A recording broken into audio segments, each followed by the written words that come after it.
নমস্কার। আমাদের আজকের গল্প হেমেন্দ্র কুমার রায়ের কিন্তু। সেদিনের আলোচনাটা ছিল ভৌতিক। আকাশে অন্ধকার, বাইরে বৃষ্টির টাপুর টুপুর, হু হু করে বয়ে যাচ্ছে ভিজে বাতাস। এরই মধ্যে বসেছে আমাদের সান্ধ্য আসর। এমন সময় ভূত ঘটিত আলোচনাই ভালো জমে। পেয়ালার শেষ চাটুকু পেটে চালান করে দিয়ে চরণ দাস বলল, আদিমকাল থেকেই মানুষ ভূত নিয়ে মাথা ঘামিয়ে আসছে, কিন্তু আসলে ভূতকে যে কিরকম দেখতে আজ পর্যন্ত সেটাই স্থির হলো না। এক একজন লোক ভূতের এক এক রকম বর্ণনা দেয়।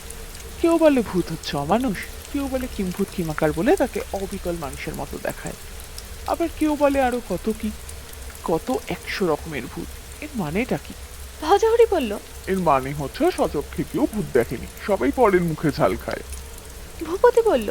সেই জন্যই তো আমি ভূত মানি না। ভজহরি বলল। তুমি ভূত মানো না, কিন্তু তোমার ভূতের ভয় আছে। তা থাকতে পারে, সেটা অহেতুক ভয়। আমি বললাম, বন্ধুগণ, বৃথা তর্কের দরকার নেই। তার চেয়ে আমি আরো কিছু গরম চা আর মুড়ি ফুলুরি আনাই, তারপর একটা গল্প বলি। ভূতের গল্প? যা বলবো তা ভূতের গল্প কি আমার গল্প, সেটা আমি আগে থেকে বলে রসভঙ্গ করতে চাই না। কিন্তু গল্প সত্যি তো?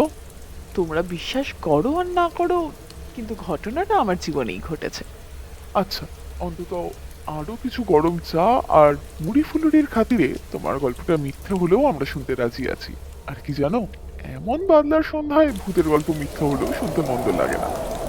আকাশে আরো ঘনিয়ে উঠল মেঘের ঘটা এবং আরো উচ্চক্রমে উঠল বৃষ্টির সঙ্গীত। মাঝে মাঝে দমকা বাতাস গায়ে উড়ে এসে লাগলো, সাথে লাগলো জলের ছাট। এলো চা, এলো মুড়ি ফুলুরি, বেগুনি, শসা, নারকেল আর কাঁচা লঙ্কা। বাদলার গল্প জমাবার জন্য অনুষ্ঠানের কোনো ত্রুটি নেই। চায়ে চুমুক দিয়ে গলাটা ভিজিয়ে নিয়ে শুরু করলাম আমার কাহিনী। তখন আমি বিহারের একটা পাহাড়ে বেড়াতে গেছি। বেড়াতে মানে ডাক্তারের নির্দেশে লুপ্ত স্বাস্থ্য পুনরুদ্ধার করতে। জায়গাটা সত্যিই মনোরম। কলকাতায় যা পাওয়া যায় না, সেই পাহাড় প্রান্তর, অরণ্য, ঝর্ণা, নদী, কোনো কিছুরই অভাব নেই। বাতাসেও নেই ধুলোর ছিটে ধোয়ার গন্ধ।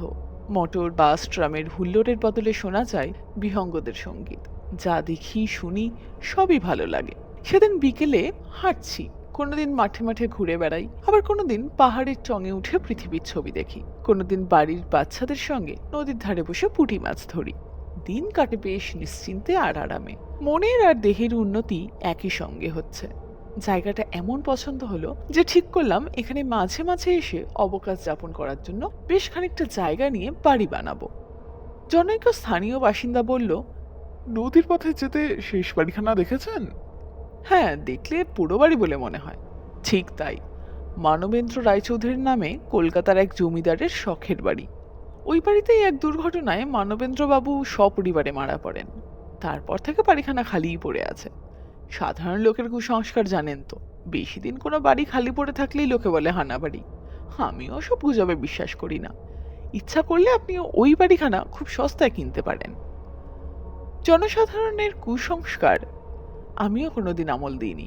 ভূত প্রেতের গল্পকেও কথার কথা বলে মনে করি। পঞ্চভূতে গড়া যে নশ্বর দেহ শ্মশানে পুড়ে ছাই হয়ে যায়, হাতটা আবার তা ফিরে পেতে পারে না। নদীর পথের পুরো বাড়ির কথা নিয়ে মনে মনে নাড়াচাড়া করলাম। দিন তিনেক পরে একদিন নদীর পথ দিয়ে বেরিয়ে ফিরছি। সন্ধে তখন আসন্ন। হঠাৎ আকাশ ছেয়ে গেল কাল বৈশাখীর কালো মেঘে। প্রান্তরের ওপরের বড় বড় গাছগুলো প্রায় লুটোপুটি খেতে লাগলো। বুঝলাম এক্ষুনি হুড়মুড় করে আঁধি এসে পড়বে এখানেও। অদূরেই দাঁড়িয়ে রয়েছে সেই পুরো বাড়িখানা, দোতলা বাড়ি, সামনের দিকে গাড়ি বারান্দা। ছুটে তারই তলায় গিয়ে আশ্রয় নিলাম। তারপরেই হুহু রবে এসে পড়ল দারুণ আঁধি। চারিদিক হয়ে গেল ধুলোয় ধুলোয় সমাচ্ছন্ন। দিগন্ত ব্যাপী মেঘের কালিমা ফুড়ে অগ্নিবাণ ছুটতে ছুটতে পাঁচ দিতে লাগলো ধমকের পর ধমক। গাড়ি বারান্দার তলায় দাঁড়িয়েও আত্মরক্ষা করা মুশকিল হয়ে উঠল। অসহায়ের মতো এদিক ওদিক তাকিয়ে দেখছি। এমন সময় পিছন থেকে গম্ভীর স্বরে কে বলল, ওখানে দাঁড়িয়ে থাকবেন না, ভেতরে আসুন। চমকে ফিরে দেখি পেছনেই একটা দরজা খোলা ঘর, আর তারই ভেতরে ঝাপসা আলোয় দেখা যাচ্ছে দাঁড়িয়ে থাকা একটা অস্পষ্ট মনুষ্য মূর্তি। ঝড় আর ধুলোর ধাক্কা সামলানোর জন্য তাড়াতাড়ি ঘরের ভেতরে ঢুকে পড়লাম। দৃষ্টির আচ্ছন্ন ভাবটা একটু পরেই কেটে গেল বটে, কিন্তু ঘরের ভিতর তখন আলোর চেয়ে অন্ধকারের ভাগটাই বেশি। তারই মধ্যে চেষ্টা করে চোখ লাগিয়ে দেখলাম যিনি ওখানে স্থিরভাবে দাঁড়িয়ে রয়েছেন তিনি বয়সে প্রৌঢ়। তার পরনে ধুতি পাঞ্জাবি, চোখে কালো চশমা, বর্ণগৌর, চেহারা দীর্ঘ আর দোহারা। আশ্রয়ের জন্য ধন্যবাদ দিয়ে তাকে জিজ্ঞাসা করলাম, আপনি কি এখানেই থাকেন? খুব সংক্ষিপ্ত উত্তর পেলাম, হুম। বললাম, কিন্তু আমি তো শুনেছি বাড়ির মালিক মানবেন্দ্র বাবুর মৃত্যুর পর নাকি এখানে আর কেউ বাস করেন না। কেন বাস করে না তা জানেন? কি এক দুর্ঘটনায় মানবেন্দ্র বাবু নাকি সপরিবারে মারা পড়েছিলেন? দুর্ঘটনার বিবরণ শোনেননি? না। তবে শুনুন। মূর্তি আমার দিকে ৩-৪ পায়ে গিয়ে এলো। এমন সময় বাইরে নামলো ঝমাঝম বৃষ্টি। মাথার উপরে আচ্ছাদন পেয়েছি বলে অদৃষ্টকে মনে মনে ধন্যবাদ দিলাম। অপরিচিত মূর্তি বলল, এমনই বৃষ্টি নেমেছিল সেদিনও গভীর রাতে। ঝড় বইছিল বেগে, বজ্র উঠেছিল জেগে, আকাশ ঠেকেছিল মেঘে মেঘে। তারপর কি হলো জানেন? হৈ হৈ করে ডাকাত পড়ল বাড়িতে। প্রায় 25-30 জন ডাকাত। কি পাষণ্ড ডাকাত! রায়চৌধুরী বংশে বাতি দিতে কাউকে রাখল না। কচি শিশুদের মুখ দেখেও তাদের মনে দয়া হলো না। উফ, এখনো চোখের সামনে যেন সেই রক্তাক্ত দৃশ্য দেখতে পাই। বিপুল বিষয়ে আমি জিজ্ঞাসা করলাম, আপনিও কি ঘটনাস্থলে হাজির ছিলেন? নিশ্চয়ই। কে আপনি? মানবেন্দ্র রায়চৌধুরী। ডাকাতরা সব শেষে আমাকে হত্যা করে।